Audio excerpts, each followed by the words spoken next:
Tanis' bid to buy the Eagles is blocked. Why would they sell when W's talk? She chooses a different tact by bringing the Irish back to help Auntie Tanis clean their clocks. That fresh produce stand there, that's a beauty. What do you listen to? My favorite murder podcast. Taggart and Torrance podcast. The produce stand. Fucking sexy. It's Thursday. Oh, no, it's not Thursday. It is Tuesday. Tequila Tuesday. And that means we are once again hanging out at the produce stand. Podcast paying tribute to the great Canadian show, Letterkenny. I almost went over the post there. Now, I know what you're thinking. There are many other podcasts about Letterkenny out there, but this one is more than average length.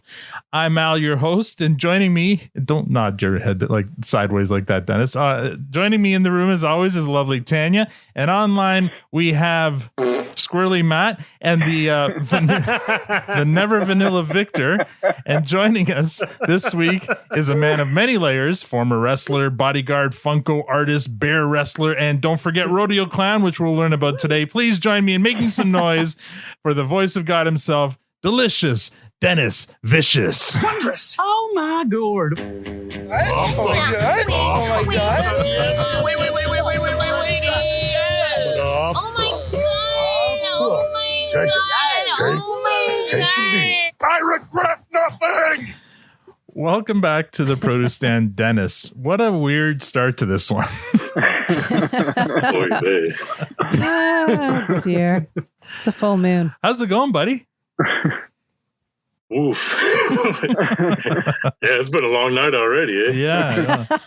I know you're having some computer issues. Hopefully they've been resolved. But your Zoom had to reinstall suddenly in the middle of logging on, which is kind of weird. You don't normally get that with Zoom. But we're always looking forward to having you on the show. So here you are again today.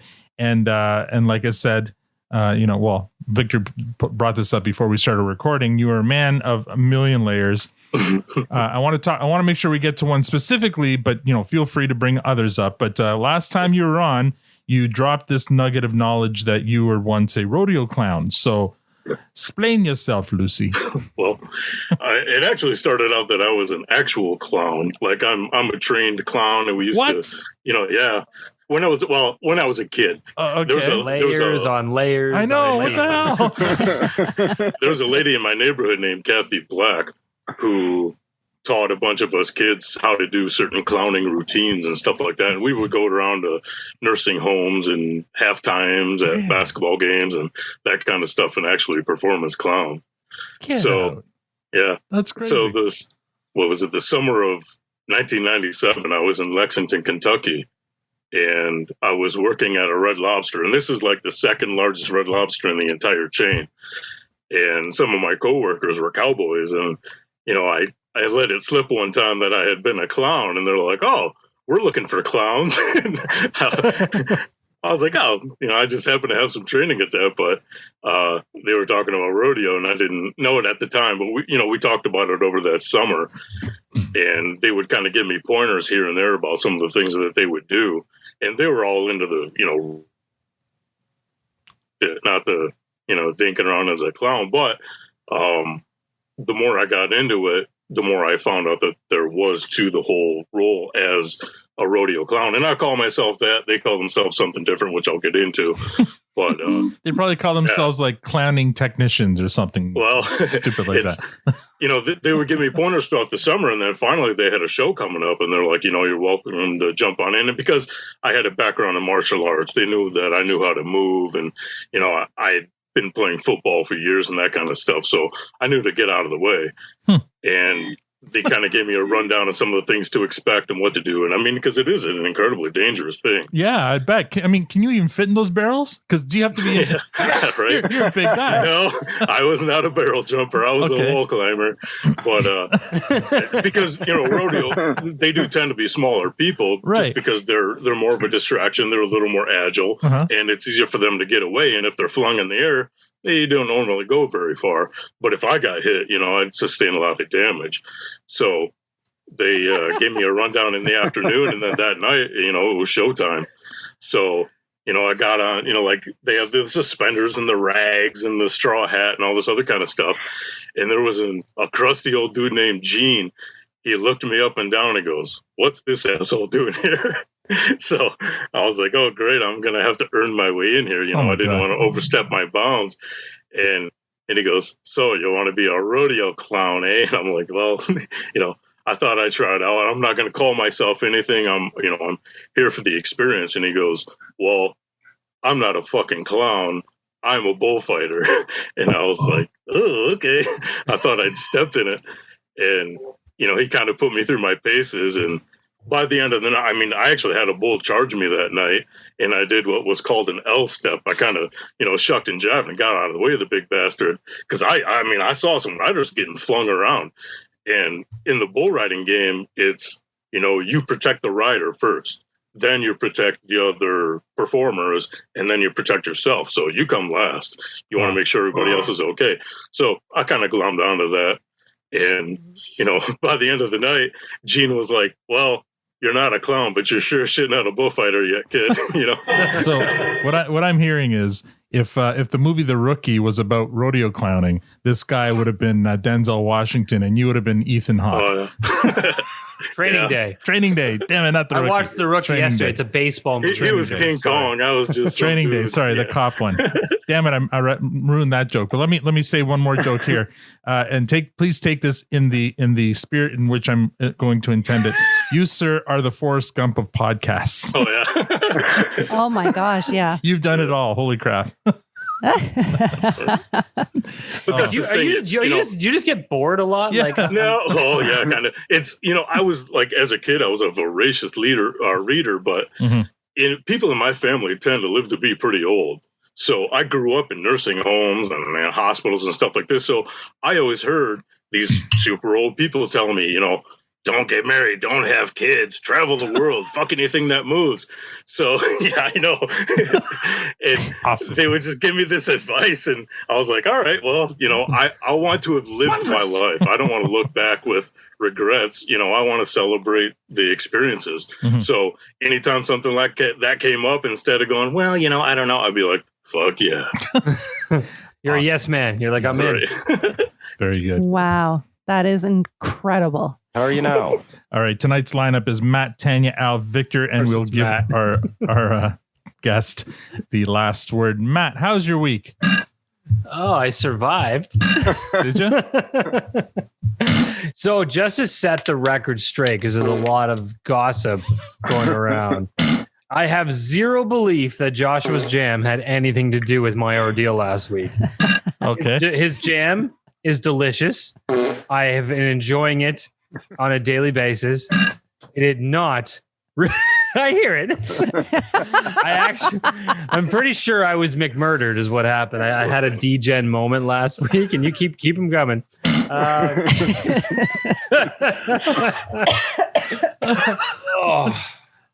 So yeah, it was a rough night, and I had to abandon shit, and that's what happened. Yeah. That's what happened.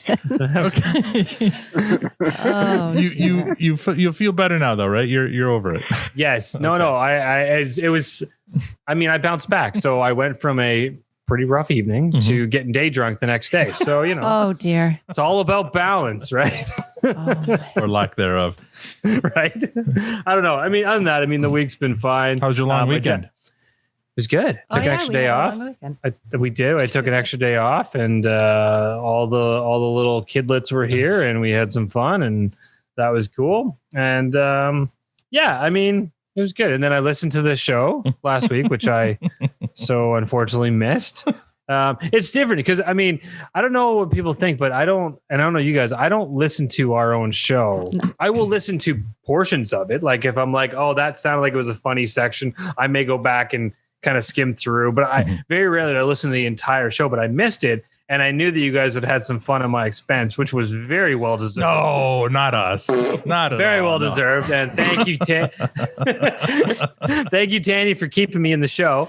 It it was fun to listen back to. I'm like, this is a pretty good show. I'm listening to these guys go. You know, they got some good content, and they're holding their own, and they got these weird guests that come on the show and add a lot. And it's been good. So, and it's funny. I was trying to write some notes before on the show, and the only word I wrote down from last week, I can't even see it, is the word tits, because there was a whole conversation about tits, and that made me laugh, and I missed it. But I was so happy with the overall result last week, because I know I was pinging what I could in between pain, and I was totally on board. It was a fresh one, and I wish I was there to join along in the fun, because it was such, and you guys all said it best. It was a perfect throwback Letterkenny episode. It felt like it came right out of the early seasons, and the camaraderie, the whole community together. I still didn't understand, and I think you guys touched on a bit, why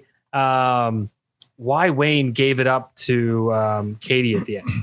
I didn't quite. It was just a big brother thing. I think he was that it. Was that really all? That's all it was. It wasn't that important to him, and he saw that it was important to her, and that he doesn't like seeing her upset or I think that was.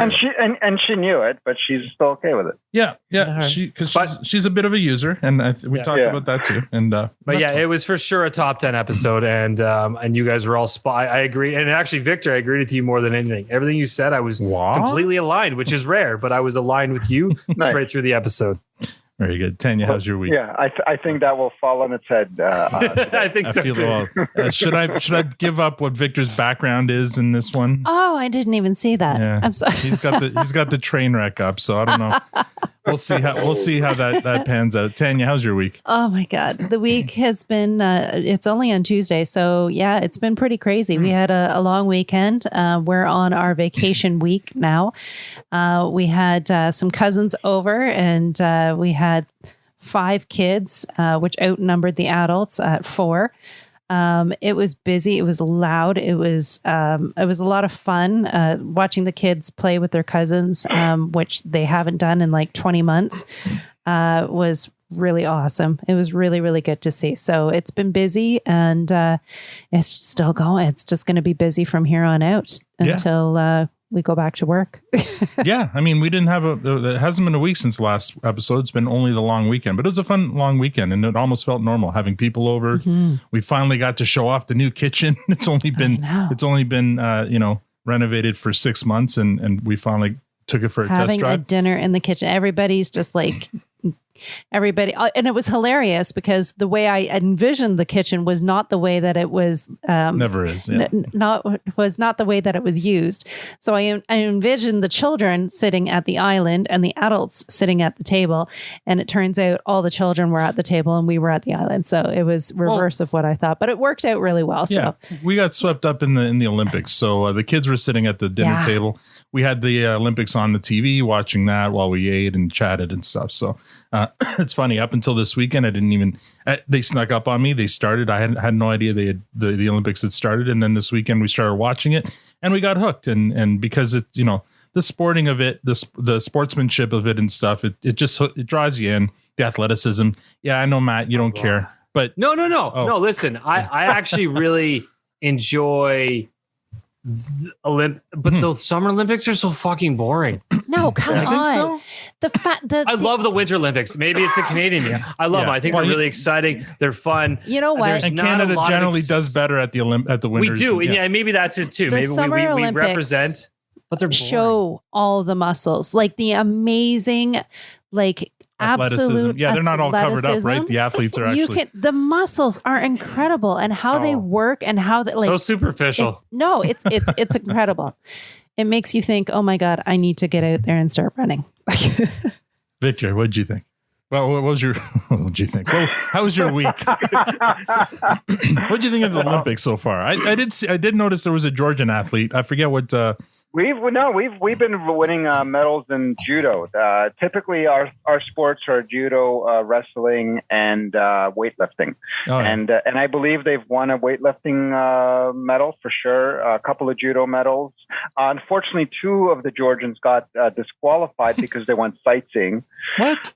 So that happened. Oh, they left quarantine or something? Yeah, they went sightseeing, and for that they got disqualified, but they still ended up. So they must feel dumb. Yeah, that's the thing. So I think, and they typically win wrestling as well, but I don't think that happened yet. I couldn't even watch the the weightlifters. Oh my God. I was so worried that their arms were just going to snap off. Like, that's crazy. I can't get over that. Shit's exciting. Oh, you're just waiting. You're like, stressing. It's the moment. Happen of me, and their knees and their like. I was just worried that they were going to get crushed. Like everything was just going to snap. Mm-hmm. Oh, I enjoyed the beach volleyball, the ladies beach volleyball. Yeah, you did. With the Canadians against the Americans, so that was fun. For the sport of it, of course. Of course, yeah. And so anyway, so my week, it's been good. It hasn't been that long since our last show. So Matt's still, getting himself together. So that's good. I want to start a crowdfunding for Dennis to get him upgraded from dial-up connection. So that hopefully will. Are we not paying you enough, Dennis, for your appearances here? Right. I need to make more pops. Hopefully we'll sort that out. And a couple of things happened. I told you it was my son's 18th birthday, so that went well. And we also had our wedding anniversary, our 23rd wedding anniversary on August 1st. So congratulations. And, so may I say, Linda has the patience of a saint. She is something special. Very good. Dennis, what have you been up to since we last spoke? Let's see. I've been working on Tony Montana from Scarface in his Hawaiian shirt. Oh, nice. Well done. Nice. Say hello to my little friend. Drop Dead Fred in his evening wear. Well done. Oh, that's so cool. Got a Liberace that I've been working on. Oh, wow. In his King Neptune outfit. Yeah, this one's somebody ordered that one? You probably can't see it on the computer, but it's sparkly in the whole nine. Wow. Yeah. But that's cool. You got those are the projects, but then also my ceiling caved in the other day. What the? Holy cow. Oh, dear. What happened there? Flooding? So that's been fun. Are you like on the main floor or like are you in an apartment in a house? You can't hear me? Can't hear anybody. You moved your computer. You moved your computer. Oh, we got to dial up all over again. Oh boy, here we go. It's okay. He didn't need that part of his ceiling anyways. Can you still not hear us? Give your computer a shake. I'm texting him right Maybe now. that's the reason the internet's not working. And so this is like a commercial. This is like one of those commercials for a senior citizen a campaign to help senior citizens. Does moving my computer throw things off? Yes, no, sir. maybe your allegedly. Audio completely cut out. Oh, you're back. Can you hear us? Are you on? Why do I feel like deep down he actually can hear us and he's just fucking with us? We can hear you. For our listeners, we are right now. So you can hear me, but I can't hear. Yeah. So for our listeners, we're just doing some tech support real quick. How about now? Just ask him. Right. Yeah, so what did you think of the cold open? Did his headset come out of the computer? Check. Well, we can hear him, so I don't know. All right. Can you hear us now? Hello, Norman. No. Oh, Wow. no, he's. Oh, see, dial it back up, buddy. Nope. So no. What if he exits and comes back? This is going well, guys. This is great podcasting. This must be like a full. There's something going. There's Actually, I had a good laugh when there was some dead air in last week's episode. There was that was awesome, which was very surprising to me. I know. But it was comical in a sense. It felt very intended. What caused the dead air? I can't remember. She was trying to list off her top 5. And, yeah, she had crossed over to something else and was thinking of the next thing or looking for the note. Oh, right. Yes. There was awkwardness. Shortly after the tit conversation. The tit? You guys tit talked or about the tits tip? for a while. Tits. Tip. Teats. Tip. Which apparently are not teats. Well, one of you was asking if like male something had tits, and I'm like, I was thinking we all fucking have nipples. So Well, no, but Awesome was proclaiming that they're never teats; they're always tits. No, you got that wrong. That they're always teats. Teats? Huh? Not tits. She said they're not pronounced teats; they're pronounced tits. Oh, and Victor, I think you were wondering, does anyone actually use the You're word right, I'm wrong. That's tits? right. And Yeah. I regularly use the word tit. Do you? Yeah. Use it in a sentence. Flick a tit. Flick a tit. But in terms of And like, what does that mean? in the- Like that that's it's a when I good thing flick or a bad Jen's thing? tit, and she yells You at me. son of a bitch. No, hold on. In all fairness, she started the game with flick a dick, and that wasn't nearly as fun. So you reversed it and made it a flick a And tit. she's like, "This isn't fun." I'm like, "I know, it's not fucking fun, is it?" as it pertains to dogs, though, that's in last episode. No, she was I know, but referring the question was, does anyone use the word tits? And I'm like, yes, I do. That was what I took. So is that Right, the so only reference though? You don't reference that guy's being a tit? No. Yeah. Well, who says that? That's what I don't know. I know. I regress. Okay. Anyways, while we're moving waiting, on. Okay, I have a story. Dennis is rejoining, and let's see if his audio connects. Connecting audio. Hello, Dennis. Can you hear us? You can hear. We still can't hear you. I think in the past you we sat about 4 can't inches hear to the left. you. Wait. We're playing charades. Oh, I heard a click, and this is there's great some static. podcasting. We're getting there. There we go. You need new. Yeah, the jack on these earphones is a little janky. You need new earbuds, bud. Can you hear us now? I think we Okay, need. don't move your computer. Literally, yeah. When you showed us your ceiling, it's when it all went to So hell. we haven't heard yet what happened. Why is your ceiling caved in? Right. Yeah.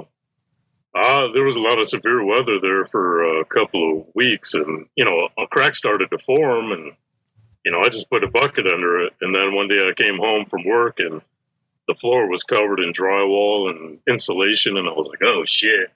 So what were you trying to catch with the bucket? just the rainwater. Oh, okay. Because I didn't think a whole lot of it at first, and I let my landlord know that there was a slow leak, but then splat. My freaking ceiling caved in. I was like, "Oh shit!" So my landlord came over within 5 minutes after I told him that. He looks up there with a flashlight and he goes, "Holy shit! I can see daylight." Oh no! So there were like slats in my ceiling, like in the actual roof of the building itself that were open, and rain was just pouring in there. I was like, "Oh, good." Oh dear. Well, I hope you get that fixed because the dude's supposed to be here tomorrow at noon. So. You've got a lot of stuff in that room. Yeah, no shit. And I'm sure some of it's a little bit collective. Collectible and pricey. Yikes! All right. Well, we're gonna have to move on here with despite our technical difficulties. So, I need a coffee. What do you need a coffee, Tim? Yes. Victor, would you like a coffee? I'd have a coffee. Matt, would you like a coffee?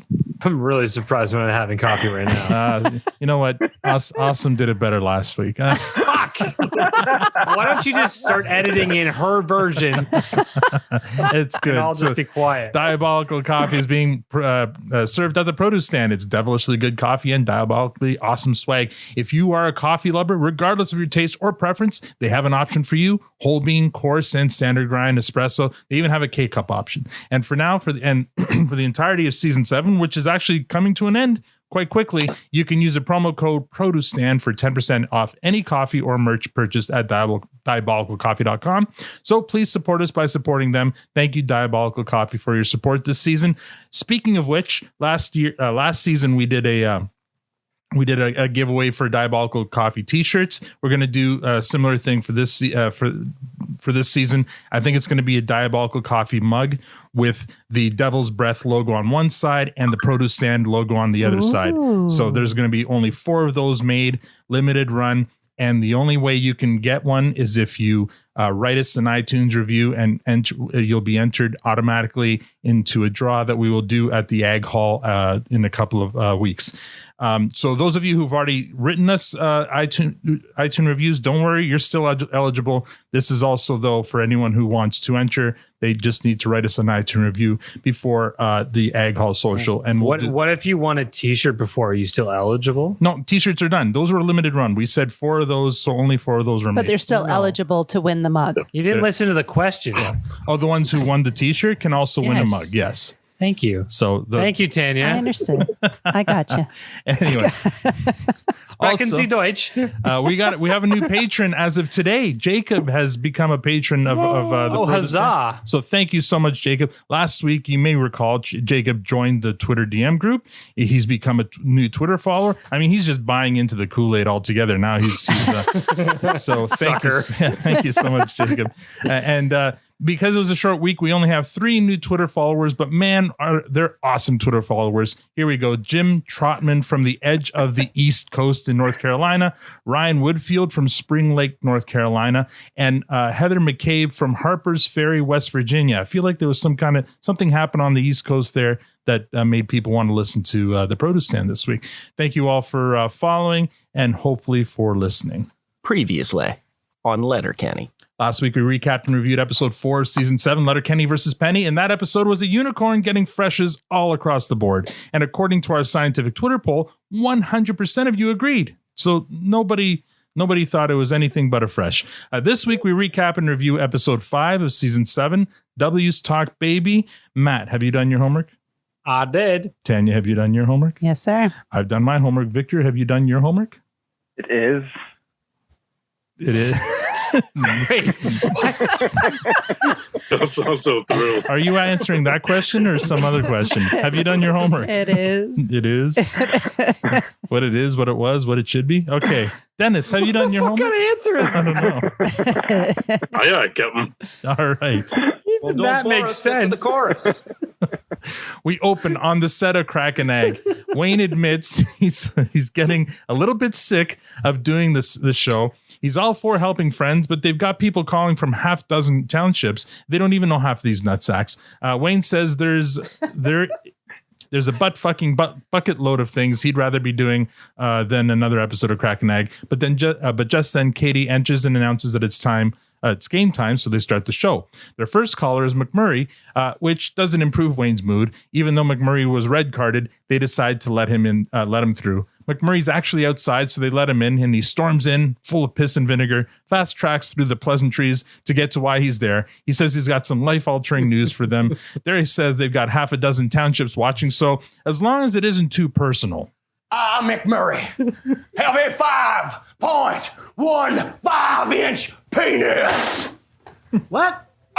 McMurray have a 5. We heard you. Why is this news that you are telling us? Because I spent my entire life thinking that I had a 4.15-inch penis. So you're essentially fucking with a Snickers bar. Well, girth is the question mark. What changed? Did I say that?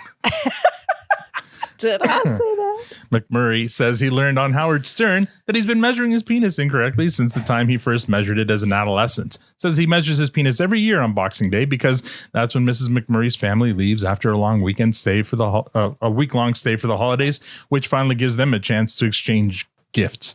He prays to God every year at midnight mass on Christmas Eve to let this be the year that he gives Mrs. McMurray a little something extra. Yet every Boxing Day he pulls out the tape and measures 4.15 inches. Katie comments that it takes some balls for McMurray to advertise that on the show. McMurray pounces on Katie's choice of words. Balls. Balls.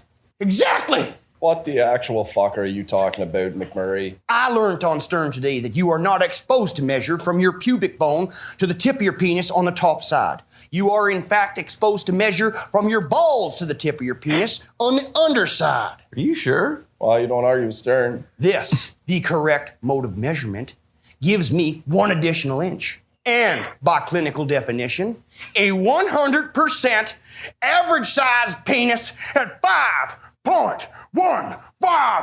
inches. I don't think I've ever seen anyone be so excited to be average. Gary questions the validity of McMurray's claim. Wayne's convinced if Stern said it, it must be true. Squirrely Dan clarified Stern didn't say it, he just heard it on Stern. So they decide to go to the phones to settle it, which was a big mistake for McMurray. Brent Zerbrake from Howick Township, you're on.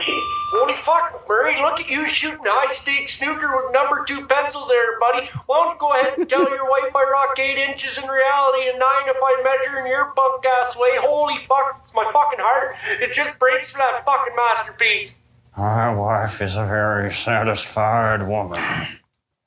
I only clipped one of those because it went on for quite a while. I felt watching that. I felt Victor was probably feeling very bad for McMurray during that whole thing. The calls continue relentlessly as Glenn reacts and throws in his 2 cents about girth, and Katie seems to be enjoying it. Even Wayne seems to be in a better mood about doing Crack an Egg call, and then we get the theme. And production note, during the McMurray roast, you can see Squirrely Dan or K. Trevor Wilson giggling during some of those calls. It feels like maybe he was breaking, but it kind of worked in the scene anyway, so they probably left it in. But yeah, there was a few times where you could see him giggling under his breath. Anyway, that was the cold open. Matt, what did you think of that cold open? I laughed. And so I'm going to start with, I'm kind of embarrassed because I think I don't think I've seen this episode, for one. Okay. And if that's true, either A, I just have a really shitty memory, or B, this is as far as I got. Oh. So potentially, and I know Exciting. I've done this series a couple times, like a while back, even before we started the show. And I know I had told you that, but I don't know what was shot at the time. So I'm actually not certain I got much further than this. I'll know when I watch the next week's episode. If that one doesn't ring a bell either, then we're in new territory for me, and it's really exciting. Oh, cool. So that's kind of fun. Because I said once we started this, I was starting over and I'm going along with the show, and I knew at some point I was going to see stuff I hadn't seen. I thought it was up to 9, but clearly I may have missed an entire fucking season. So that's exciting because I got 2 new seasons ahead of me. But no, this open, it made me laugh a lot. I watched it with wifey, and she immediately said, "Well, how long is yours?" And I was honest in the fact that I didn't remember. Not that I hadn't measured, because let's be real, every guy does it at one point or another. And I'm pretty sure, according to, fucking lie to yourself, Al. I'm writing it down. Lie. I'm writing down a new Twitter poll because I'm wondering, do guys actually measure? I don't know. They either do or they're lying about it. All right. It happens at one point or another. When you're a teenager and you start hearing anything about size, I wonder how it happens. And I know I 100% have done this. I just honestly can't remember. And do you use the McMurray method or the Stern method? No, the McMurray method. So I'm like, hold on. Maybe Maddie's doing better than he thought. So, did you research? What is the correct technique? I don't know. I didn't look this up. I was going to look it up, but I don't have access to the dark web. See, these are the things that I would This search. isn't a dark web. Just put it into private mode on your phone and go to town. Yeah. This is not dark web territory. I need to. Okay, then my list is different than yours. D research is your department. This is true. This is your job. My phone was at 13%. Pass it over when it's ready. All I hear are excuses. Tanya, what did you think of this? I was petrified of this one. Okay, so listen here. Our 14-year-old son was walking through the room and then kind of lingered. And I'm like, oh, fuck. I don't want him learning anything from McMurray. Like nothing. McMurray, like lessons from McMurray is like, yeah, no, that is not a good idea. So I was petrified that he was going to hear this and then start grabbing the measuring tape and doing things. And I was like, that's just not right. So I was quite distracted by what he was overhearing and what he had heard. So anyways, other than that, Glenn is fucking hilarious. That man just makes me laugh, and him going back to the girth over and over and who's that? And like totally nailed it. It was fantastic. Love Glenn. All right. So as far as I'm concerned, there was 2 halves to this cold open. The first half was brilliant. I loved it. It was so funny. The second half, I'm going to go with Victor on this one. When the McMurray roast started, it went too long. Like maybe if they'd done 1 or 2 calls, fine. But I think they did like 5 or 6 calls. It just went on and on to the point where I was feeling bad for McMurray, and you know, so that 7? Was it 7? Yeah, it was a lot of calls. Like I kept on like, okay, this is the last one. Nope, there's another one. And of course they're all Jared Kiso doing the voices. And one of the funniest ones is when the Martha's Vineyard one. Yeah, well, when he pretended to be the female who had sex with McMurray, and that 4.15 inches was generous. Yeah. So yeah, fun stuff. It just went on a long time. The other thing I want to bring up, I meant to bring this up last week with Awesome here, and I think she would have said, "Well, duh," but because Tanya had mentioned. I can hear her saying that exactly. Yeah, well, because Tanya had mentioned about Crack and Ag, and have they ever done something like this where it spanned so many episodes? And it occurred to me that this season was shot in the winter. And if you think back to when they were doing the Letterkenny versus Penny, it's winter outside. Like when they went to the coach's door, it's cold out. So they can't do the scenes around the produce stand. So this takes place of those scenes. So that's why they kept with the Crack and Ag throughout this whole season, because they can't do the produce stand in the winter. So they replaced it with Crack and Ag. So that makes some sense. I'm thinking, I mean, I don't know that for a fact, but I think if I'd brought this up last week, Awesome would have been, well, of course, you idiot. That's exactly why. You had a point. I have another very important dick reference. I just learned about this. I haven't done my research on it yet, but ladies or men, whoever is interested, apparently there is a fantastic show called Sex Life on Netflix. Mm-hmm. And apparently there was a man that was very well endowed, and it's going all around YouTube right now. There are a lot of reaction videos. So this is like Lemon Party, but on a good side. And says you. And yeah, I haven't seen it yet, but apparently it is worth the watch. So there you go. There's my info. It's worth the 30-day free trial of Netflix. Victor, what did you think of this cold open? Apparently it's more than 4.15. You know what? So three issues. Number one, everyone's giving Howard Stern way too much credit here. Why is it that if Howard Stern says it, it must be true? Where the fuck? He didn't say it. They never said he said. That's not the point. All I'm saying is they're Howard Stern fans. They've made that mention before in previous episodes. So that's strike one. They're giving him too much credit. Strike two. Everyone knows that an average penis is 6 inches, not 5.15 or whatever. So they I don't know where they came up with the 5, whatever. I mean, my whole life growing up, everybody knew that it's 6 inches. So I don't know where that came from. This is Georgia rule. Yeah. and number 3, that was just pure bullying and abuse at the end. It was uncomfortable in an uncomfortable way. And the other thing is, I didn't only feel bad for McMurray, I felt bad for his wife. Like, you know what I mean? Like, hey, well, all the callers feel bad for Mrs. McMurray. But it was crude. Like, it was too crude. It was too crude. It was too crude. 1 or 2 jokes, fine, but it just went on, and it reminded me of the first episode where we love what we loved so much about the very first episode. Yeah. And the thing that I did not like about it is how it finished with McMurray, and that's exactly how this one finished. So I didn't like it. All right, Dennis. Holy. Are any of you Howard Stern fans?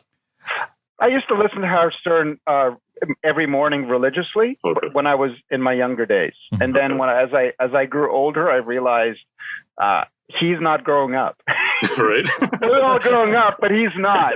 Well, I listened to the Howard Stern show on terrestrial radio for years because it was in one of our local markets. But then when he went to Sirius, I just happened to have some people on my competition team in sports martial arts that had Sirius in their cars. So, we're traveling the country, all the highways, skyways, and byways going to tournaments and stuff. So on these long ass road trips, we would just listen to Stern for hours at a time. So I actually caught this episode and some of the, discussion that they would have based on measurement and stuff like this.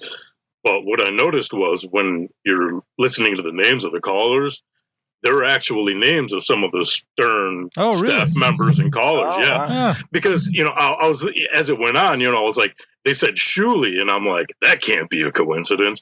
So I went back, and every one of those callers is one of the staff members. Like JD Harmeyer is actually one of the producers. That was the first caller. Wow. John Heinmiller. John Hein actually does the post show for Stern. And then Brent, he's a producer. Gary, that's Baba Booey. Sal, the stockbroker. Richard Christie, who is one of the co-hosts. Shuli Agar, he's a well-known, Stern contributor. And Ronnie is the name of Howard's limo driver. Right. So I was like, oh, that's a pretty deep cut. And you really have to be a fan to have caught that too. So it's interesting that they threw that in, that each one of the callers was named after somebody you might be familiar with if you're a longtime listener. That's a great catch. And I'm wondering if even Awesome knew about that one.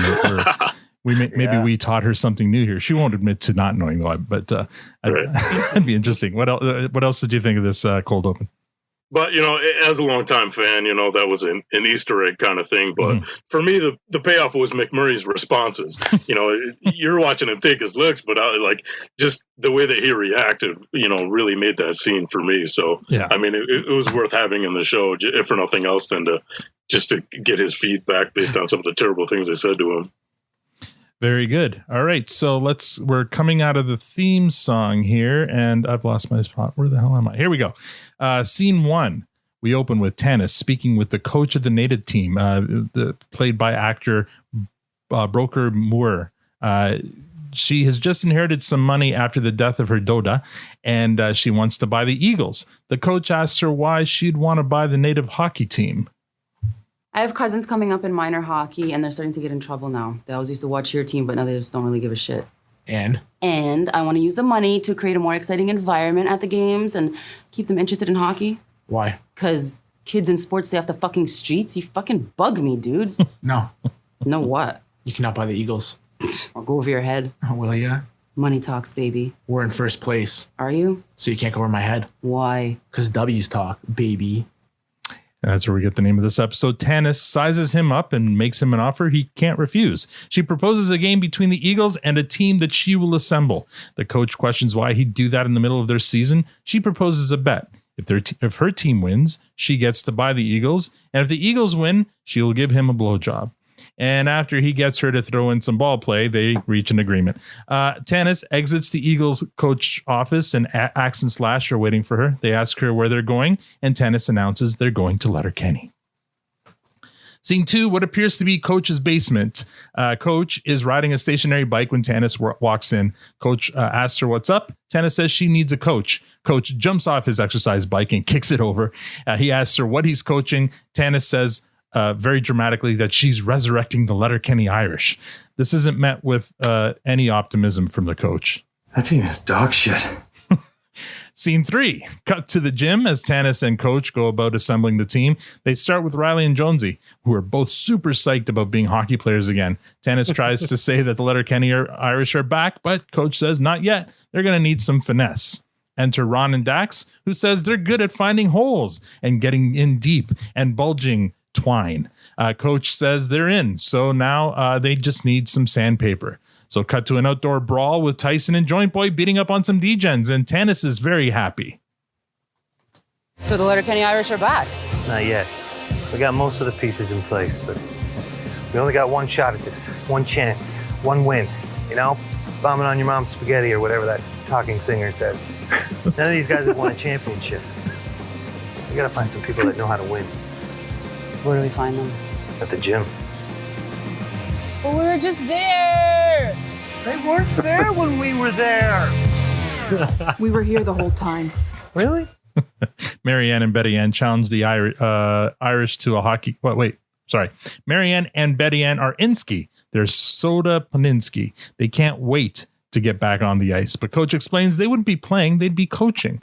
Tanis asks them why they can't play. This makes Coach a little nervous, but Tanis lets him off the hook by saying she was just fucking with him. Marianne and Betty Ann were too. They're all for telling men how to do shit. Then Coach is relieved that they weren't going to have the whole women are as good as men conversation. But then this prompts Marianne and Betty Ann and Tanis to want to have the conversation. Come on. You come on. Come on. You come on. Guys, come on. You come on. They're 120 pounds soaking wet, full stomachs, pockets full of loonies and toonies. So senior hockey players, men, are up to 220 pounds more. So? That's 100 pounds more. So they could get killed out there. You will get killed out there. You will die. Think that's something to think about, I think, huh? Do you have good relationships with your mom? Yeah. No. Well, you better pick up the phone and call her, because you're dead. Because you wanted to play a game with men who are bigger and faster than you. Marianne and Betty Ann challenge the Irish to a hockey game. Coach reminds them that the Shamrockettes folded for some reason. Undaunted, they say they can ice and team. If the boys win, they'll agree to coach. Tanis loves the idea. Cut to the next scene. Someone knocks on the farmhouse door. Wayne answers. It's Rosie. Hello. Well, you go. No, you go. Okay, I'll go. I'm back, That's what you are. but I have to go back to, Vancouver, right? yeah, for, Pitbull rescue still? yeah. You're a good fucking gal, Rosie. Rosie needs a favor. Someone to look after Zeke, a cute pit bull puppy, while she goes back to Vancouver to rescue Zeke's sister. And so Wayne agrees to do it. Scene number 7, in Letterkenny Irish dressing room, Tanis barges in. She announces that the players will be mic'd during the game. Why do we need mics? All right. So you know those videos on YouTube of all the NHL players when they're all mic'd out? You mean mic'd up? Yeah, whatever. So my cousins fucking love those videos and they watch them over and over and over again. So I want to provide for them a pro-level in-game experience. So for this afternoon's dress rehearsal, yous are all going to be mic'd out. Mic'd up. Fuck you. Tanis radios up to the booth where Stuart and Roald are obsessing over what the Letterkenny Irish walk-up music should be. Dennis, man, I'm having a hard time today. Dickens interrupts and suggests that perhaps the Irish should make their entrance music a boogie. Next scene, back in the Irish dressing room, Tanis returns to see if they're ready. Riley and Jonesy inform her that they're missing a few guys like Bartz, Yorkie, Schultzy, Fiske, and Boomtown. We're not missing anyone, all right? Fuck those guys. I don't want to talk about them right now. I got a player who plays bigger than all of them combined, so... No. Oh, yeah. Oh! Will you two just man up and make out? I started an office pool for it, and the day I picked is tomorrow. Get tugging, tit fuckers. After some impressive Shoresy chirps about Riley and Jonesy's moms, it's finally time to start the game. Tanis radios up to the Skids to play their entrance song.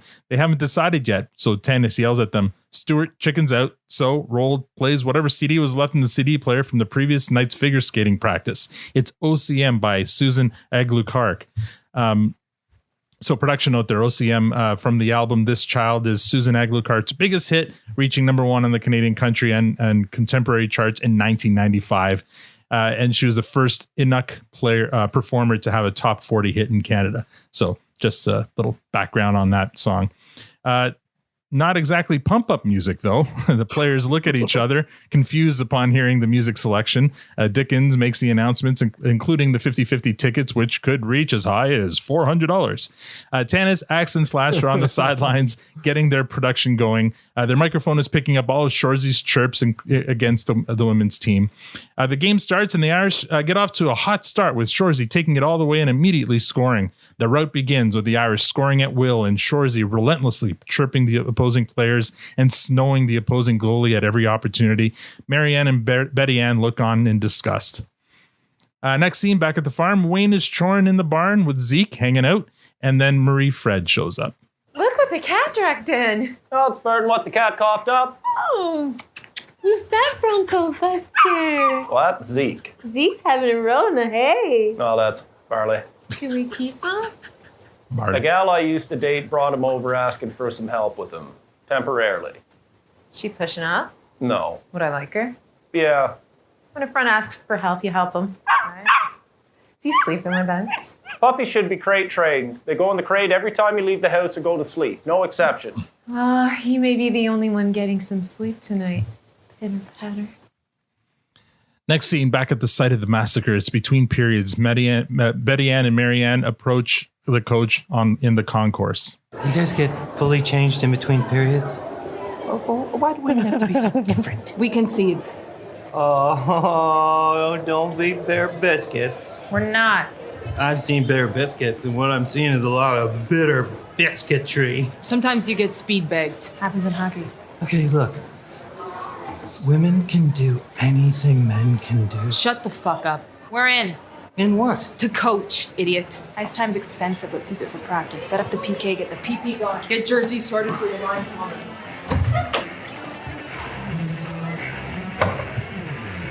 What are you smiling about? Letterkenny Irish are back. And we fade to black. All right. Might be an interesting note here, but this episode was written by Jonathan Torrance. Just FYI. All right. Time. What's that? I'm shocked. Okay. Time for your initial thoughts. Matt, what did you think of this episode? No rating. Does that make it back-to-back Torrance episodes? I thought I saw someone comment that last week's was, or was that inaccurate? I checked because I was wondering the same thing, but no, it looked like last week it was a Kiso episode. Okay. But I'll quickly look that up while you give your impression. I liked it. There was some good stuff here. I definitely see where there's going to be issue, and I'm waiting to see some of the comments that come at.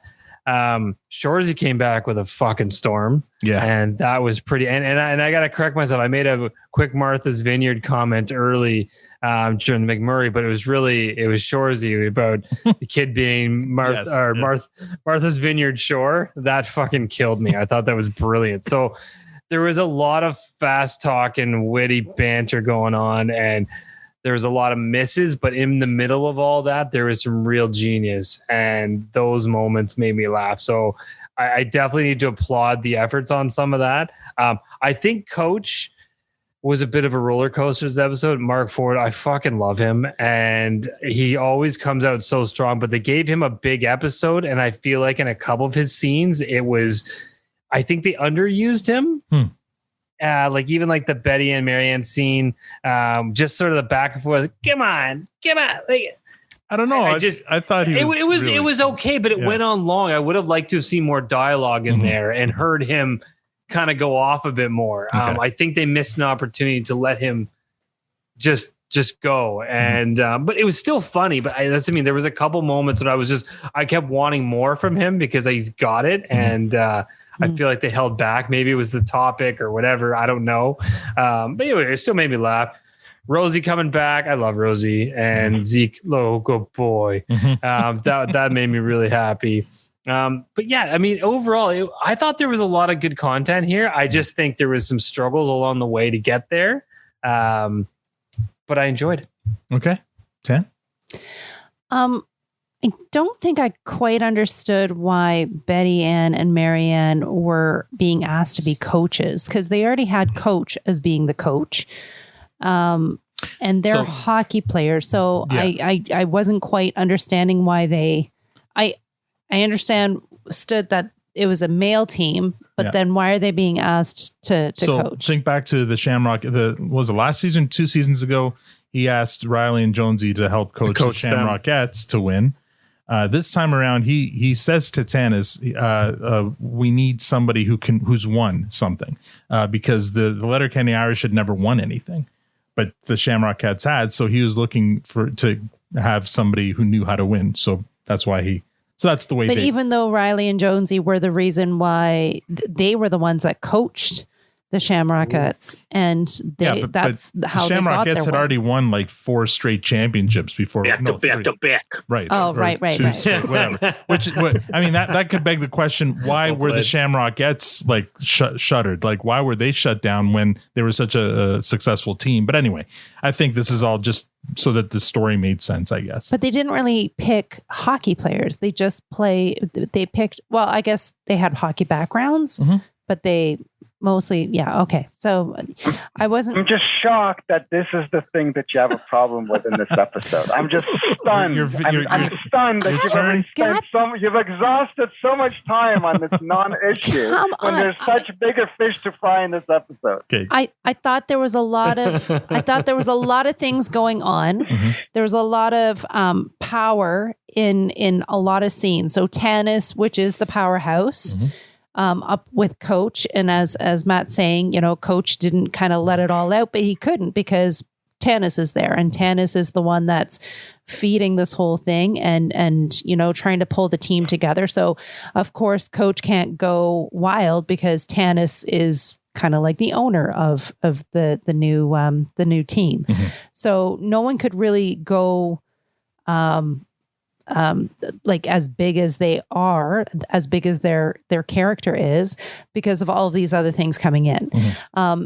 I thought it was interesting that Wayne's old girlfriend came back. Rosie. I thought, because I know you guys have made comments here and there, like who do you like Wayne with more as a girlfriend? So I'm interested to see how that dynamic will change the relationship that he has with Marie Fred, which had way more lines than she's ever had, I don't think. She had way more lines this time, and we got to see a little bit more of that relationship on a regular basis, kind of like come to bed. So yeah, it was a good episode, and can't wait to hear what Victor says. Yeah, Victor's like biting his tongue. All right. Apparently, I've missed the mark. Let's see. What's the mark, Victor?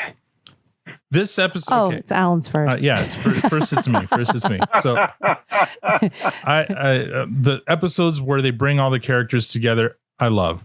So in this one here, we had everybody except for Gail. Gail was the only one missing. But Tanis came back. Dickens was there. Everyone was back. It was awesome. It was so much fun to see.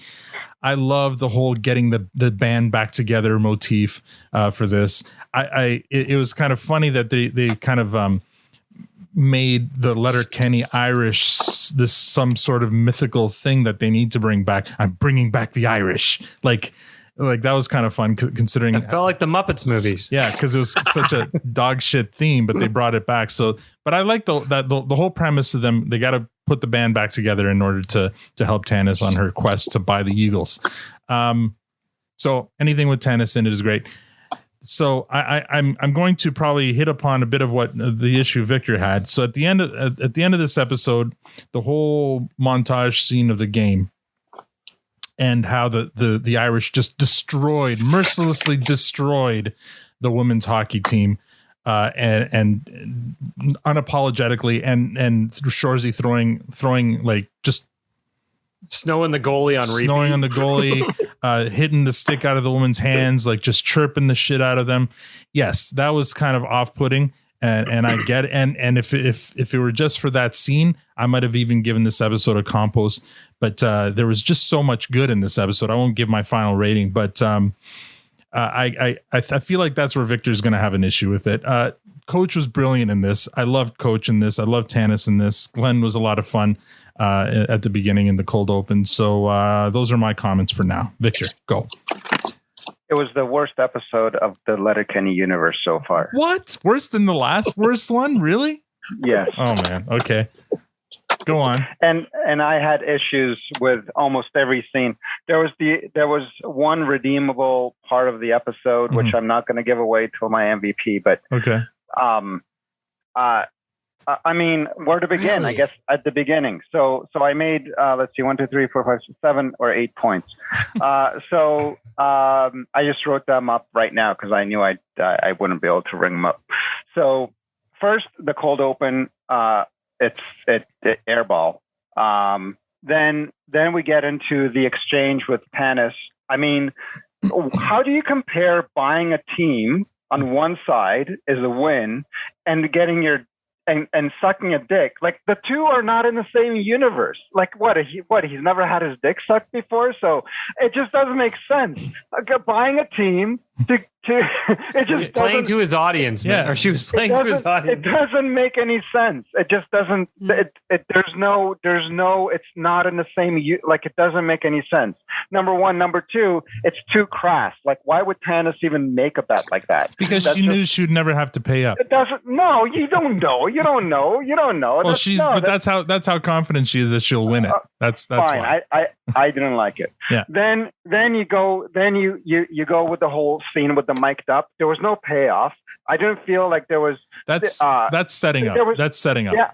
I know, but what I'm saying is that when we got to listen to the game, I don't feel we got any fun. There wasn't that much fun banter from listening to the mic'd up voices on the ice. It was just okay. It was a letdown. I felt like, oh, okay, cool. We're going to get some fun stuff. And nothing happened. Then we get into the pump up music. What an opportunity for them to, I wonder what that song is going to be. It's going to be something completely ridiculous. And it wasn't. The song was fine. It didn't stand out. It would have been. Hold on. The song is fine, but it's not a pump up song. No, that's totally subjective. He might as well have played Enya. That was like Canadian Enya. Come on. Yeah, it's a great song. Victor, it's a great song. Don't get me wrong. It's a good song. It was too nonchalant. It was perfect. They had an opportunity to play something completely off the wall that would have totally not resonated with hockey, and they missed the ball on that. But that's okay. That's just a minor thing. So then we get into the game. So every time, first of all, Shoresy's the only one that's scoring. Number one. Number two, every time he's scoring. I think Riley or Jonesy scored. Maybe they had one or two, but it was mainly the Shoresy show. Yeah. But then every time they scored, the actual girls were sitting on a bench every single time. What the hell? Were they even on the ice? It didn't make any sense. Then we get into that got three thens. Then we get into the actual climax of the thing where you're thinking there's going to be some comeuppance at the end, something, and they get comeuppance. when the bad guy gets what I know. I just wanted to hear you say it again. So then you get this whole montage of, Al said it, they get completely annihilated and embarrassed, and there's no reason for it. They just, this whole show, the whole time it stands for equality and looking after the minorities and all this and marginalized groups and stuff like that. And here they completely embarrass the girls, and there's no rhyme or reason to it. Then they concede because they're just getting walloped. So what was the point of embarrassing the girls? It didn't make any sense. There was absolutely zero rhyme or reason to it. And I was trying to think hard afterwards. Am I missing something? There must be. Is there some hidden message? There's no hidden message. They just completely embarrassed the girls. Hold on. So I and this is where I think, like I said, I don't actually think I've seen ahead. But Tan is recording this whole thing. This is a setup episode. Has a big setup aspect to what's happening next. Let's remember. She was also referencing that she was doing this for her family and that she was trying to, keep them in sports and keep them interested and keep them. So it was for that. That's remember next as Shoresy was chirping, she was like, "This is perfect." She's enjoying the chirping. She's enjoying. Yeah. So next week is the season finale. This is setting up for that. And are we there already? Yeah, we're there already. Well, there's no spoiler because you said it, Matt. You don't remember what comes up next, but you felt like they're setting up for something. This is part one. You don't get to use the next episode as Victor, what I'm saying, Matt recognized, not knowing what's happening next, that this was setting up for something. He saw the clues. This is setting up for something. Okay, well, you're blinded by your hatred for the bad hockey that was in front of you. No, and I get it. Look, it was a bad look because overall this is a pretty progressive show, and for them to do what they did with the women's team, that was merciless. But okay, but let's see a few things. Most of it was perpetrated by Shoresy, who's already not a great character to begin with. So so let's look at it that way, and let's see what happens next week. But anyway, let's move on to Dennis. Follow that. But it's for me this episode spoke to me in a lot of different ways, which I don't know what that says about me, but it from another layer from the open, you know what I mean? Like I was a Stern fan for years and years, so there's a payoff there. Resurrecting the Irish, like Al said, literally and figuratively getting the team back together. Yeah, I love that. And like I've said in previous episodes, seeing everybody there, that carries a lot of weight. Maybe they're playing on the heartstrings a little bit there because that is something that I've enjoyed about the show. But it's a trope that's in a lot of different movies that I like Blues Brothers and Lord of the Rings and Major League, and Matt had a great pick with the Muppet movie. I'm like, that's a good one, yeah. Example. But Betty Ann saying Soda Pompinski, which is a reference to Mike Tyson's Punch Out. Shout out. Oh, that's right. Yeah, I didn't catch that one. Yeah. But, men being superior to women, if anything, I applaud them for going there because you're not supposed to broach that subject and the way that they did it. And sometimes, and this is going back to wrestling a little bit, when somebody's getting over too much and the fans are starting to like somebody they're not supposed to, you have to introduce a storyline where they're like, oh, this guy's a heel. I should hate this guy. So this is a perfect opportunity for them to show you Shorzy and Coach are assholes. So, this is a perfect way to illustrate it. Tanis offering blowjob, that seemed very acharacteristic to me. But I have to say, every time Shorzy knocked the stick out of that girl's hand, I laughed my ass off. I know it's terrible, but it struck the right chord. Because it's so juvenile. He was being so juvenile. Yeah, he was, But, it is what it is. I just don't understand why Shorzy had to go to Martha's Vineyard in Boca Raton, Florida to bang Rally and Josie's moms. So good. So good.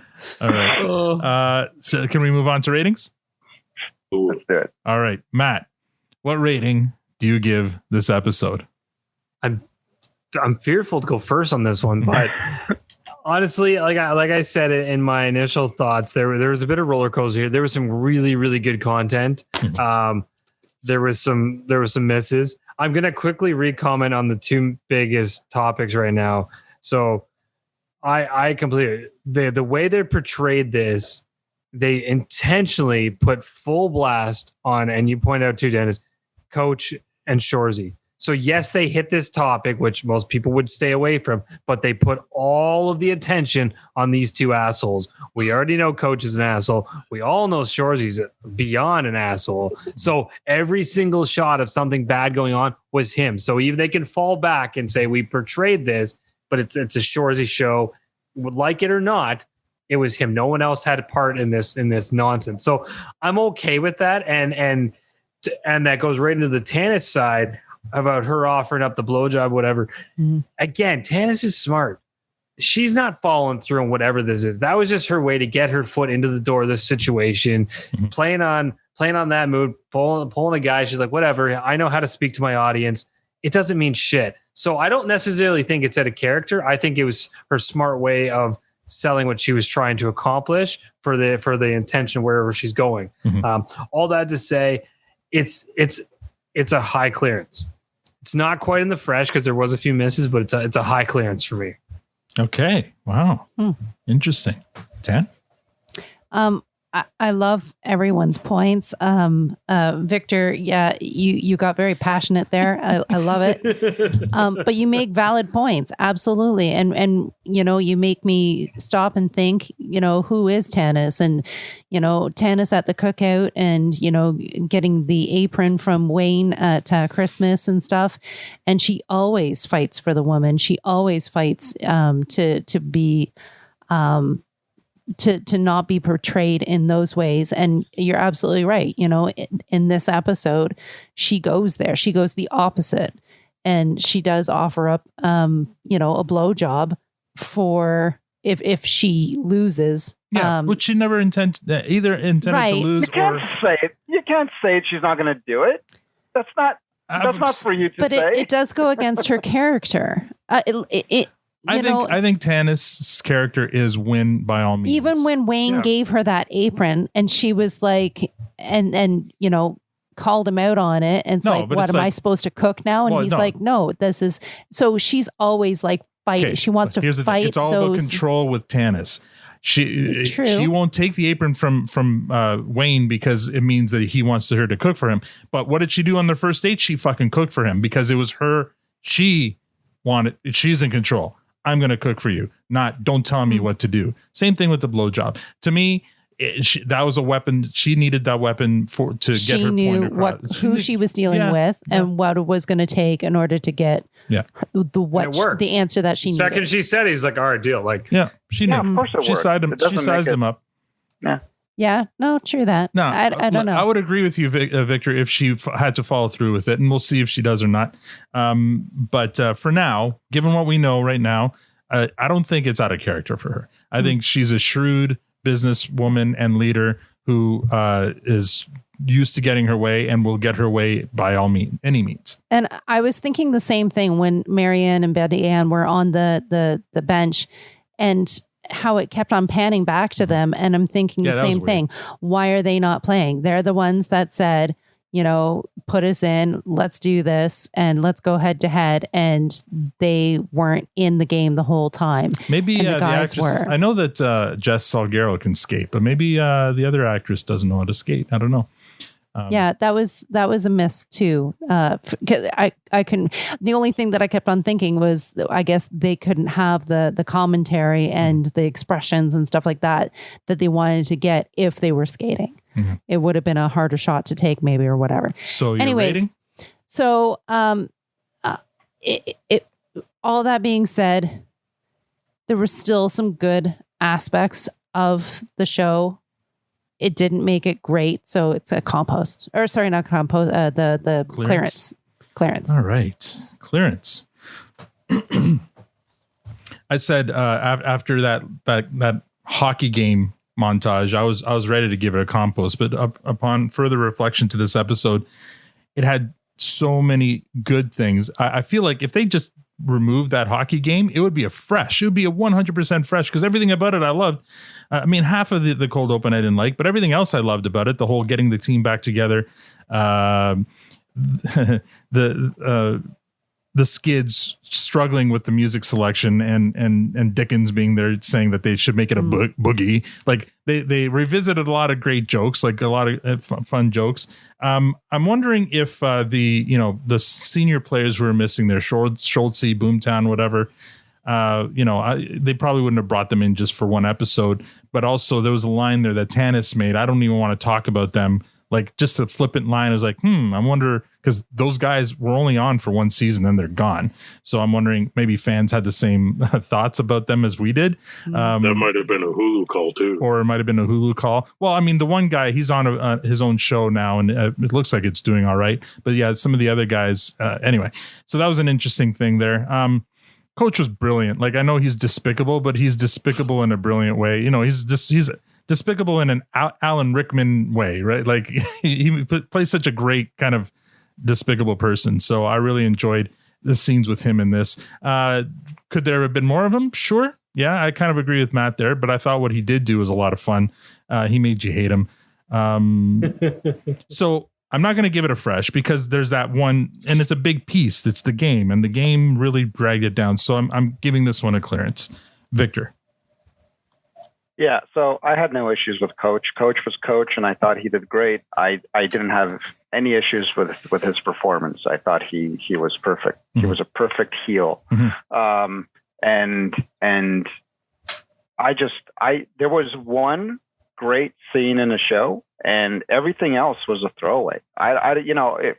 It's so easy to say there were so many great parts, and there was so much this and that and the other. There wasn't. Like, no, there were. I named them all. What is all this great stuff that you're talking about? Coach and Tanis going around gathering the team together. That was fun. That was great. Yeah, Rosie coming back. The idea of these things are great on paper. No, they but weren't. The way that it was, they worked. I don't know. I thought it was fun for Rosie, because I'm so fucking bored with Murray Fred that, like. Okay, but you know what? That scene, I love that scene in the barn where Murray Fred and Wayne admits to Murray Fred the puppy was from his ex-girlfriend, and she's like, "Is she pushing up on you?" No. Oh, would I like her? Yeah, I thought that was a nice exchange. I thought it was. It's fine. I'm just so bored with that relationship. Bring Rosie back. Like, get rid of her. She's Send her back to Quebec. My God. I mean, it's so fucking boring, that whole cocking of the arm. Dickens with the Skids in the booth talking about there's so much good in this. Like I said, there's one redeeming scene. Really? But the whole this is the lowest of because I'm not going to fall for the trope. Oh, there's a payoff in the next episode. I don't care about the next episode. Mm-hmm. Right now, this is the end of the Letterkenny universe so far. It's the end of this episode. Mm-hmm. And I kept waiting every time Shorzy was doing the tripping. And so I was just waiting for that payoff. And the payoff was the girls conceding. Mm-hmm. And that Tanis would stand there and just let the girls be completely ambushed and embarrassed that way. And there's nothing, not a word is said about it. Mm-hmm. I don't know. I just felt like, I felt that it started off on a bad note by embarrassing McMurray and his wife. And then it just went on and it got worse. I don't know. This is the rottenest of the compost that you can get. Wow. Okay. Dennis, you're ready? Slightly different review. Like I said, I like the Stern references, getting the team back together. Mm-hmm. But, there are problems. And like Victor said, they're trying so hard for you to like Marie Fred. Mm-hmm. I don't know if it's what I know about later episodes, but I didn't see it. Mm-hmm. The entire season. I know they were trying really hard, but she never really paid off for me. Mm-hmm. But you get to see the character traits for, which you tune into Letterkenny. Yeah. You get to see all of the characters, a lot of them established or exemplified the traits that you're looking for, except maybe Tanis to a degree. But then that's also one of the auspices of, her offering to do something that, she wouldn't normally to get what she wants. So you could say that's a strong character trait of hers that they're paying off on. Mm-hmm. I guess it would have been a fresh, but I can see the problem. So I'll give it a higher end of the clearance. Oh, so we have influenced you a bit there. Victor puts his arms up and as a Not win. this one, brother. God. You're still the only one in the compost heap there, Victor. No, Tanya said it, but Tanya said it. It was a Freudian slip, but she said it anyway. All right. This next part is going to be pretty quick here. Top fives, Matt. No. Tan? No. No, not mine either. Victor would probably be in your top five of your worst. This would be in my bottom five, yes. Yeah, it's your bottom five. Dennis, I believe you've shared with us your top fives before, but if you want to give a shout out to others, you more than. I think for this episode, for my 5, I'll do what I mentioned in the previous episode, and I know it kind of perked Tanya's interest. I'm going to do 5 jobs or experiences. Ooh. And you're going to guess which one I haven't done. Yes. Ooh. Nice. This is a fun game. Yeah. So get the pens ready. Okay. What do we win? You win the honor of guessing. Great. Sweet. The no prize. You get to fix Dennis's ceiling. I was going to say. You can play at home, too. The poor man needs a new roof, buddy. Let's cut him some slack. All right. So, number 1. Police officer, Clark County, Nevada, Las Vegas Metropolitan Police Department. Oh, Vegas cop. Okay. Number 2. Okay. 2, nurse, Northern Michigan Regional Hospital, Petoskey, Michigan. They're so specific. Maybe that's part of it. Okay. 3, long haul truck driver, Blue Water Trucking Company. 4, mortician's assistant, Sorenson's Funeral Home. I love it. Okay. And 5, stand-up comedian. And we have to pick one that you weren't. Okay. There are one of those things that I have. We're going to go in order and here. one thing that you have not done. We're going to go in order here.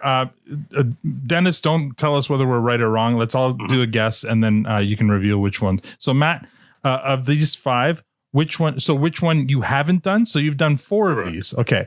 Yep. So, Matt, police officer. This is 4 truths, 1 lie. Yeah. That we're playing. Yep. Police officer. So name the lie. Police officer, nurse. We have to I wrote write them all down. down. We have to I wrote write them all down. down. Okay. Here. We all have to.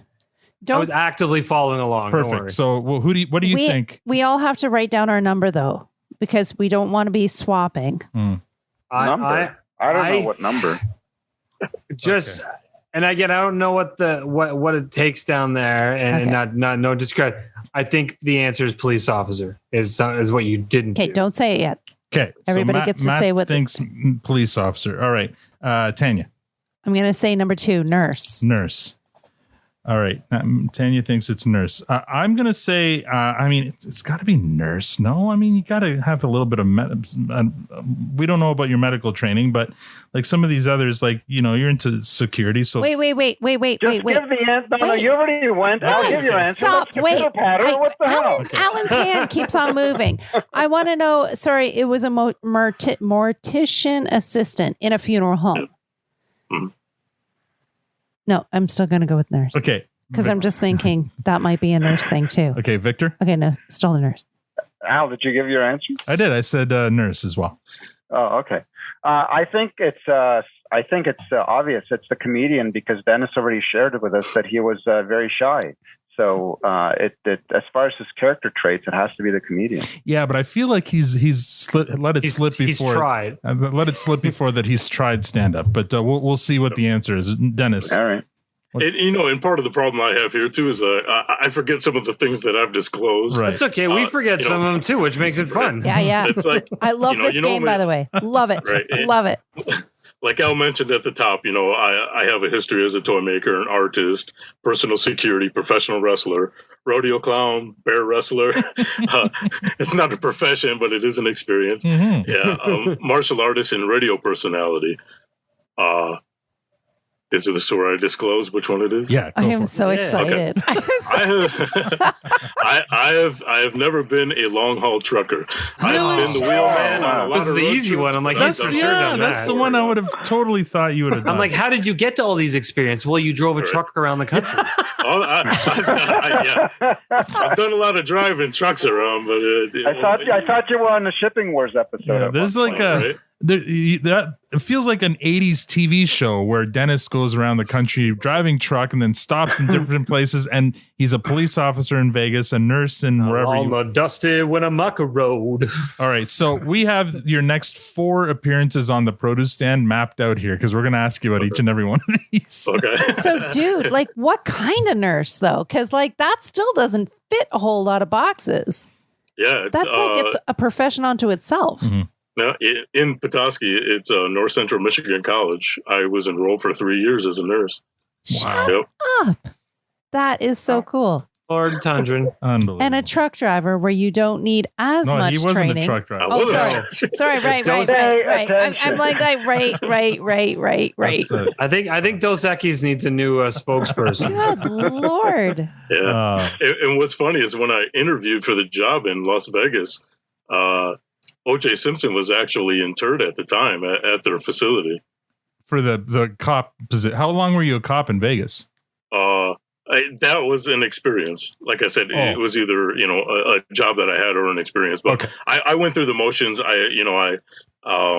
Actually, nursing was the thing that I chose out of the two during that period of time. But I did, interview to be a police officer in Clark County, Nevada. Oh, cool. So maybe you're like auxiliary or something. Like what? Yeah,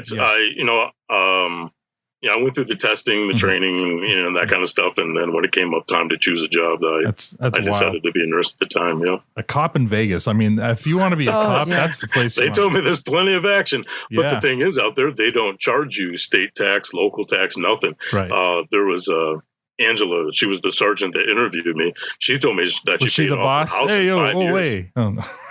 Angela the boss.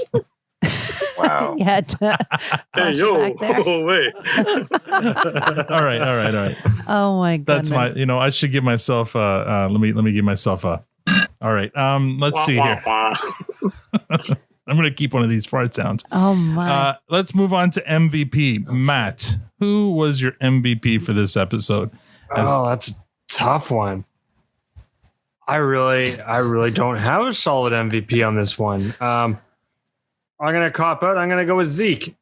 Oh, I'm gonna go with Zeke because you just pulled a Victor there. Really? But speaking of Victor is 100% the MVP of this episode.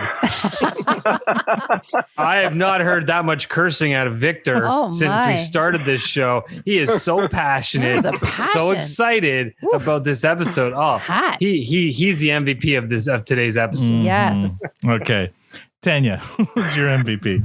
Well, mine would be Dennis if we're going with panelists, because wow, blew my mind there. Loved it.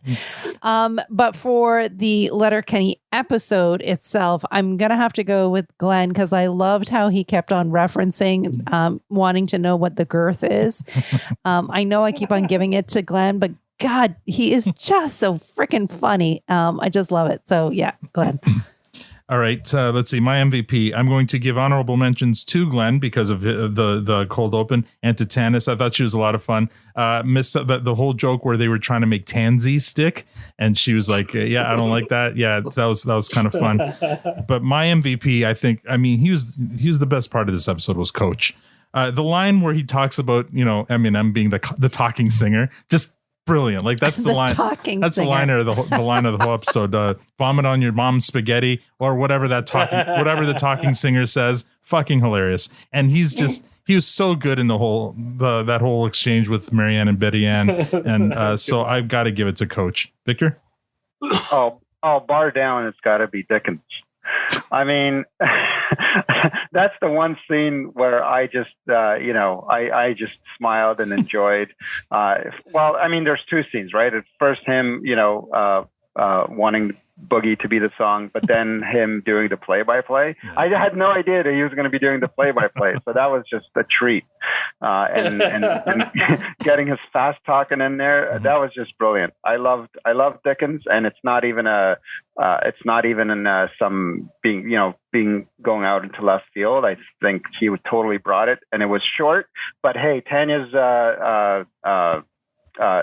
choice. I think there was 5 seconds of Glenn, of Glenn's girth. I know. So listen, fish boy.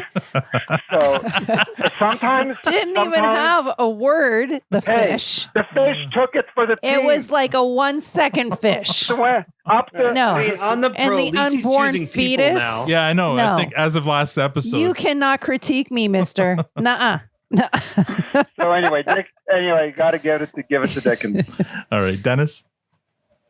I would give honorable mention to Moonlight by Death from Above. That montage music during the hockey part, I was like, man, that played great during that scene. Yeah, there's a couple of great tracks on that episode for sure. But my MVP is going to be McMurray. I mean, if there's a GIF, and I'm sorry, nerds GIF, that's going to come out of this episode. It's going to be him strutting around and that kind of stuff. And it really did play into that character, and I liked the way that he performed in that entire scene. Oh, that's awesome. He was good. All right, cool. This is a long episode today, and luckily or unluckily, we don't have any listener comments to go through today, but that's okay. It was a short week. I didn't expect it to get too many. I was expecting to get some, get well soon, for Matt there, but it sounds like no one cares, Matt. Sorry. It's because it's early. People are just, getting into their routine. No, I'm just Monday, kidding. Tuesday. Awesome was very concerned, and so were we in our way. I was concerned. Don't listen. So, Matt, do you have any closing comments? They were just laughing. For this one? On that note, Alan, I actually had several people reach out to me and ask if I was okay, and I really appreciated that. So thank you to those who did care. I am alive and well and moving on and have survived that ordeal. And one of them was Joshua. He was just worried you might sue him, right? So little does he know, Canada. Listen, I don't there want are any no lawsuits in Canada. Yeah. I don't want his name dragged through this at all. The timing was just bad. It was not the jam. No, Josh, it was not the damn jam. It was great jam. I had it this morning again. All that jam talk, I went out and bought myself some jam. I was excited. Yeah, but it's not Joshua's jam. No, I'm coming to your house. No, and in all seriousness, that was such an awesome little thing. Like it was, we joked about it on the show. Mm-hmm. Josh reached out. I kind of joked and said, sure. I mean, I'll have some jam because I love jam. And him and his wife put together a little package sent to me. It was really sweet. cool and really nice. And I genuinely appreciate it. And I'm enjoying it every day. So thank you guys. But yeah, final thoughts. Dennis, always great to see you, buddy. Looking forward to having you back again. Mm-hmm. Dennis. Oh my gosh. I so get so excited to see you and hear all your fun experiences. And it gets better and better. And thank you for the game, because that was amazing. Loved it. Love your energy. Love your stories. And thank you so much. It was great. Woo! I echo everything they had to say. Dennis, always fun to have you on. I panicked a little when I looked at our schedule and it didn't have you on for an episode, so I threw you on. Unfortunately, I think we have to wait for season 9 to have you back, but looking it'll be worth the wait. Yeah, because I'm definitely going to be talking about mortician assistant for sure. We're going to need to know about that one. Victor. Oh, and I want to also thank Victor. That was a lot of passion, man. I loved it tonight. You had some fire in your soul going on. Well, MVP. It's Tuesday. Victor still has some energy from Thursday. He's not tired yet. Yeah, this is Toonie Tuesday, Victor. So this episode dragged his hockey love through the dirt, and he's not very happy about it. So Dennis, unlike your buddy Howard Stern, you do deserve all the credit you get. But I should say I should apologize to Awesome on behalf of the staff, because I feel like we started getting a little too excited about you coming on to the episode while Awesome was still here and we were saying goodbye to her last time. So I do feel like let's not get overly excited about the next guest while the current guest is who is it? Still on the episode. It's coming up. Hold on. So anyway, all that said, thanks for coming out. You are great. I was going to say you're awesome, but that's taken. So that's taken exactly. So thank you. And no, he's delicious. That's what he is. Yes, that's right, delicious, Dennis. So anyway, thank you. And to you, Dennis, final words. Thanks for making me part of the fam. I'm always glad to hop in, and it's an opportunity to revisit something that I enjoy with a different lens, and hearing all your perspectives gives me a much broader understanding and appreciation for the show itself. So being a longtime listener, and luckily I get to be a participant, so I just want to thank you for the opportunity as always. Awesome. Thank you so much, Dennis. I'm going to play us off here with a song from this episode. It's not OCM, so Victor will be happy to hear that. But it will be now by the Trail of the Dead. Hey, that goes ties in with the Morticia thing. The song is "Will You Smile Again for Me?" And the band, we've had this band before, and you will know us by the Trail of the Dead. I feel like they need to really abbreviate that name to Trail of the Dead. Or sounds like something Chad would be into. Yeah, it does, right? But it's a rockin' tune. All right. And that's all we have for this episode. Next week, and we don't want to be too excited about this, but we're going to have a recap and review of episode 6, season 7, In It to Win It, with our first time guest, Jason Cutler. And you want to talk, yes, Dennis, you have the voice of God, but Jason has a pretty damn good voice of his own. So we're going to have him on for the first time, and he's looking forward to it. And we're looking forward to having him on. Don't forget to give our sponsor, Diabolical Coffee, some love. They're at diabolicalcoffee.com. Right now, you can use a promo code Produce Stand for 10% off any purchase from their site. And remember, we're doing the giveaway again this season. This time it's for a Diabolical Coffee Produce Stand coffee mug. All you have to do is write an iTunes review for the podcast. Those who've already written reviews in the past will automatically be entered. So we're looking for new reviews. So please review before the Ag Hall Social. We will announce the winners at the Ag Hall Social. If you'd like to support our podcast, rate us on iTunes or become a patron. There's a Patreon link on our site or Twitter profile at ProduceStandPod. We're also on Facebook, Instagram, and TikTok at ProduceStandPod. Thanks for joining us. Now we're going on vacation. And on behalf of Dennis, Matt, Victor, Tanya, and myself, thank you for listening and have a great week. Into a sea of uncertainty.